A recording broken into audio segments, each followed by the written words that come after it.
In any discussion on Palestine, it is important to understand and recognize the root causes.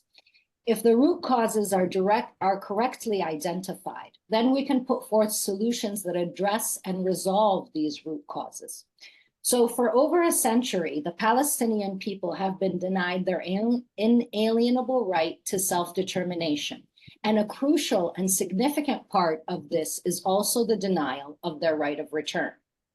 This has been done using ongoing forced displacement and transfer, colonization, and apartheid.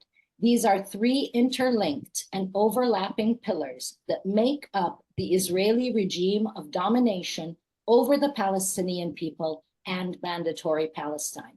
These are the root causes, the imposition of a system of domination that seeks the ethnic cleansing of the Palestinian people, their replacement with a foreign population, and the imposition of institutionalized discrimination policies and practices to control the people, the land, and its resources.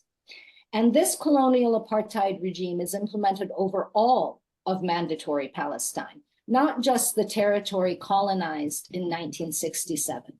And it is applied to all of the Palestinian people, regardless of their legal status or the place in which they currently reside today. The violation or the denial of self-determination is a crime and prohibited under international law.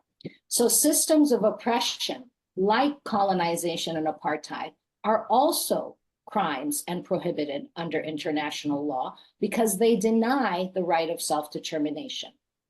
And so, since we are dealing with a colonial apartheid regime, international law dictates that apartheid is first completely dismantled, and then we can implement a rigorous rights-based decolonization approach.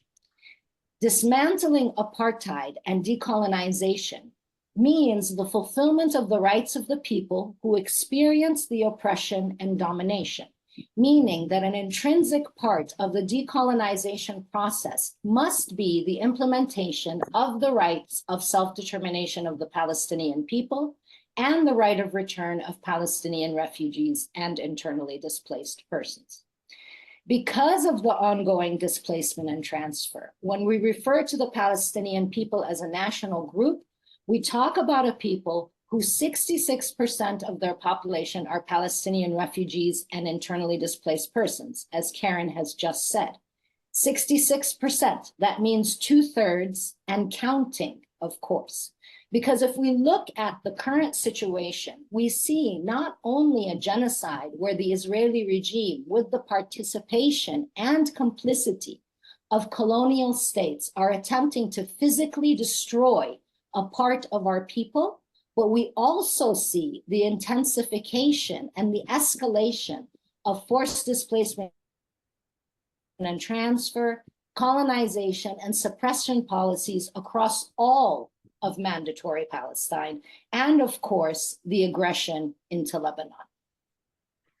To fully realize the right of self-determination, an intrinsic and non-negotiable part of exercising that right is the exercise of the right of return. Exercising the right of self-determination for only a part of the Palestinian people. So for example, only those residing in the territory colonized in 1967, and foregoing the right of return of Palestinian refugees from 1948 residing in the 1967 territory, or those in exile, or those internally displaced in 1948 Palestine, is only a partial exercise of that right and would not fulfill the essence and principle of the right of self-determination. And also it would not achieve justice for the Palestinian people.